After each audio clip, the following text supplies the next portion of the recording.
ಹೊಳಲ್ಕೆರೆ ತಾಲೂಕಿನ ಶ್ರೀ ಕ್ಷೇತ್ರ ಧರ್ಮಸ್ಥಳ ಗ್ರಾಮಾಭಿವೃದ್ಧಿ ಯೋಜನೆಯ ಬಿಸಿ ಟ್ರಸ್ಟ್ ಹಾಗೂ ಅಖಿಲ ಕರ್ನಾಟಕ ಜನಜಾಗೃತಿ ವೇದಿಕೆ ಟ್ರಸ್ಟ್ ವತಿಯಿಂದ ತಾಲೂಕಿನ ಎಚ್ಡಿ ಪುರದಲ್ಲಿ 8 ದಿನಗಳ ಕಾಲ ಹಮ್ಮಿಕೊಂಡ 1852ನೇ ಮದ್ಯವರ್ಜನ ಶಿಬಿರವನ್ನು ಶುಕ್ರವಾರ ಸಮಾರೋಪಗೊಳಿಸಲಾಗಿತ್ತು. ಸಮಾರೋಪ ಕಾರ್ಯಕ್ರಮದಲ್ಲಿ ಪಾಲ್ಗೊಂಡಿದ್ದ ಚಿತ್ರದುರ್ಗ ಶ್ರೀ ಮಾದಾರ ಶ್ರೀ ಚೆನ್ನಯ್ಯ ಸ್ವಾಮೀಜಿಗಳು ಆಶೀರ್ವಚನ ನೀಡಿ ಧರ್ಮಸ್ಥಳ ಗ್ರಾಮಾಭಿವೃದ್ಧಿ ಸಂಸ್ಥೆ ಅನೇಕ ಸಮಾಜಮುಖಿ ಕಾರ್ಯಕ್ರಮಗಳನ್ನು ಮಾಡುತ್ತಾ ಬರುತ್ತಿದೆ.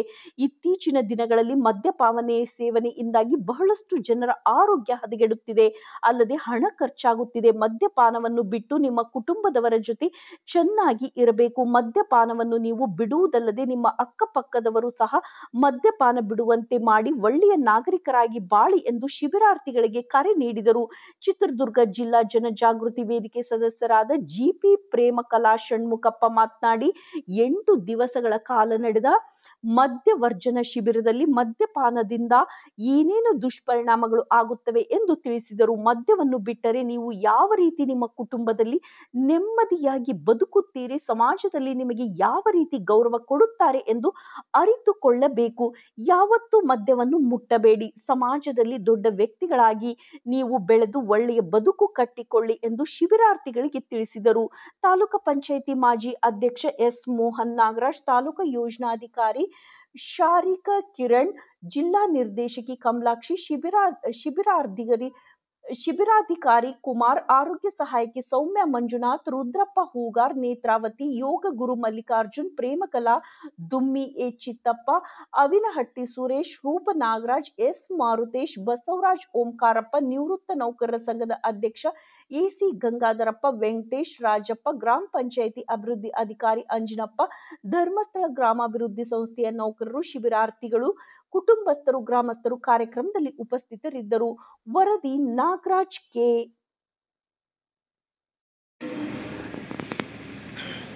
ಇಲ್ಲಿರುವಂತಹ ಶಿಬಿರಾರ್ಥಿಗಳ ಪೈಕಿ ಯಾರು ದಡ್ಡರಲ್ಲ, ಯಾರು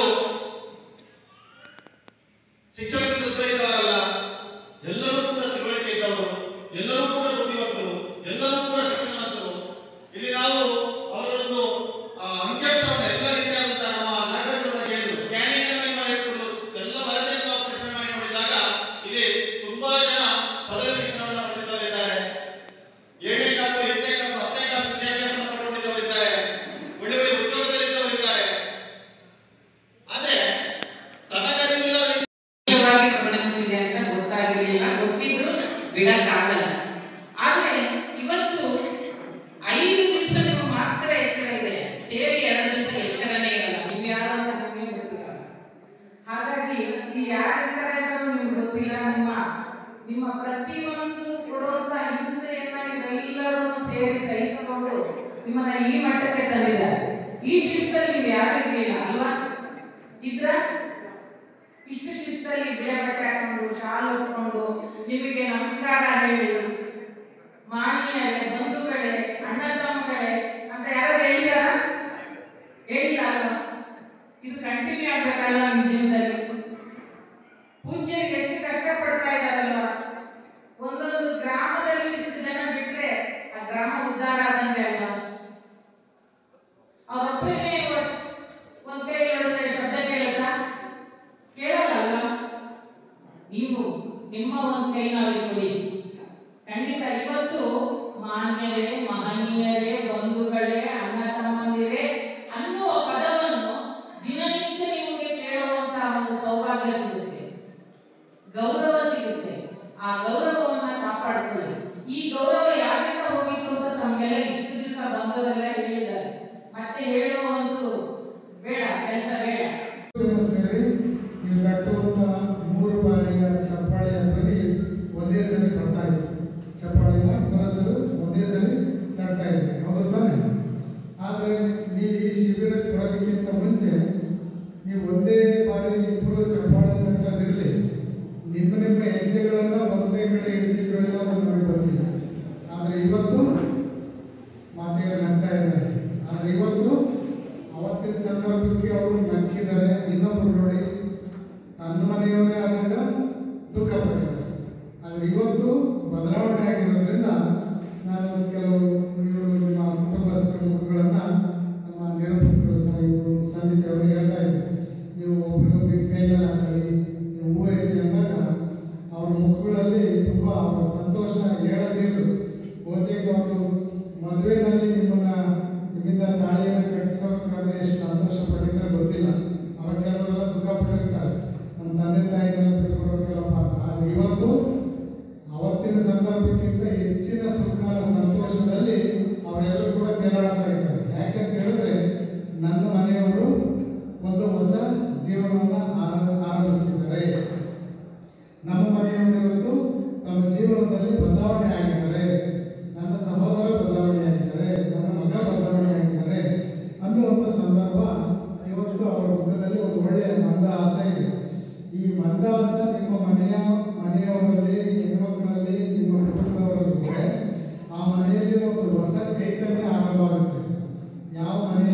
ಸಂತೋಷದಿಂದ ಉಲ್ಲಾಸದಿಂದ ಇರ್ತಾರೆ.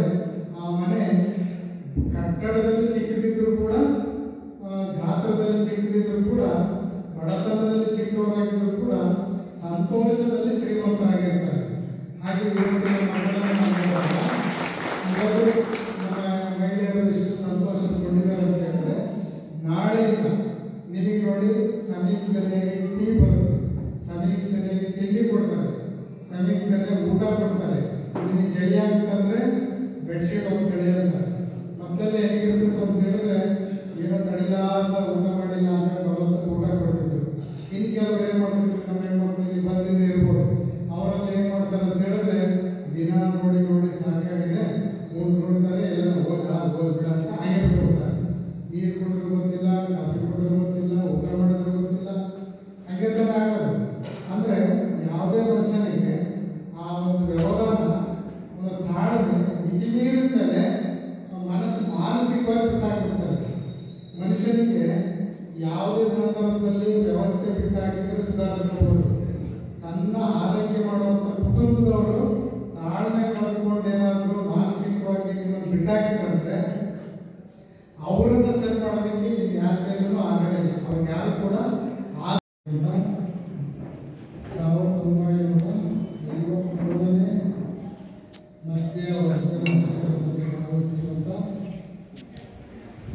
ಈ ಒಂದು ಮಧ್ಯವರ್ಗದ ಶಿಬಿರಕ್ಕೆ ಬೆಂಬಲಿಸಿ, ಪ್ರೋತ್ಸಾಹಿಸಿ, ಕಾಳಜಿ ಇಟ್ಕೊಂಡು ಭಾಗವಹಿಸಿ ವೇದಿಕೆ ಮೇಲೆ ಎಲ್ಲರಿಗೂ ಒಂದು ಹೊಸ ಜೀವನಕ್ಕೆ ಸ್ಫೂರ್ತಿಯನ್ನು ನೀಡಲಿಕ್ಕೆ ಉಪಸ್ಥಿತರಿರುವಂಥ ನಮ್ಮ ತಾಲೂಕಿನ ಮತ್ತು ಈ ಗ್ರಾಮದ ಮತ್ತು ಈ ಸಮಿತಿಯ ಎಲ್ಲ ಪದಾಧಿಕಾರಿಗಳು ವೇದಿಕೆ ಮೇಲೆ ಭಾಳಷ್ಟು ಜನ ಇದ್ದೀರಿ.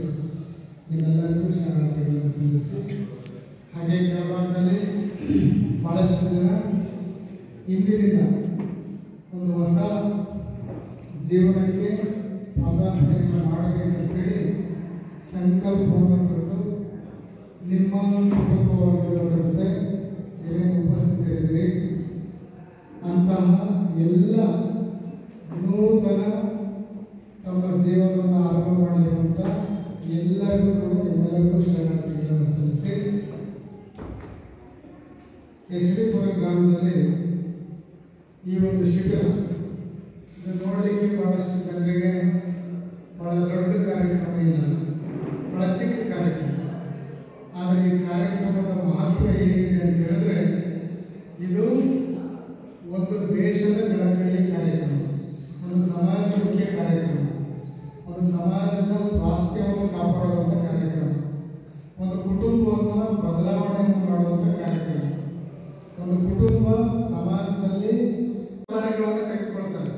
ಯಾರು ಮದುವೆಯಾಗಿ ಮಕ್ಕಳಾಗಿ ಇವತ್ತು ಬದಲಾವಣೆ ಆಗಿದ್ದೀರಿ, ಅವರು ನನ್ನ ಮಕ್ಕಳನ್ನ, ನನ್ನ ಮಗಳನ್ನ, ನನ್ನ ಮಗನ್ನ ಹೆಂಗೆ ಹೊಂದಿಸ್ಬೇಕು, ಅಯ್ಯೋ ನನ್ನ ಮಗಳು ವಯಸ್ಸಾಗಿತ್ತು ಏನು ಮಾಡಬೇಕು ಮುಂದೆ, ನನ್ನ ಮಗ ಪ್ರಾಯಕ್ಕೆ ಬಂದ ಅವನಿಗೇನು ಮಾಡಬೇಕು, ಅಯ್ಯೋ ನನ್ನ ಹೊಲ ಮಾಡಬೇಕು ಅದನ್ನೇನು ಮಾಡಬೇಕು, ಕಾಲಿಗೆ ಬೋರ್ ಹಾಕ್ಸ್ಬೇಕಾ, ಅಡಿಕೆ ಹಾಕ್ಬೇಕಾ, ಇವೆಲ್ಲವೂ ಜವಾಬ್ದಾರಿಗಳು ಬರುತ್ತೆ. ಅಕಸ್ಮಾತ್ ಹುಡುಗನೇ ಆಗಿದ್ರೆ ಎಲ್ಲದೂ ನಿಂತು ಅಡಿಕೆ ಹೋಯ್ತು, ಫೋಟೋ ಹೋಯ್ತು, ಮನೆ ಹೋಯ್ತು, ಎಲ್ಲ ಹೋಯ್ತು, ಹೀಗಾಗುತ್ತೆ. ಆದರೆ ಇದಿರುವಂಥ ಬದಲಾವಣೆ ಆಗಿದ್ರಲ್ಲ, ಇವೆಲ್ಲರೂ ಕೂಡ 5 ವರ್ಷಕ್ಕೆ ಇದೇ ವೇದಿಕೆಯಲ್ಲಿ ಬಂದು ನಿಮ್ಮ ಅಭಿಪ್ರಾಯಗಳನ್ನು ಬೇಕಾದ್ರೆ ಹೇಳ್ತೀರಿ. ಅದ್ರ ಜೊತೆಗೆ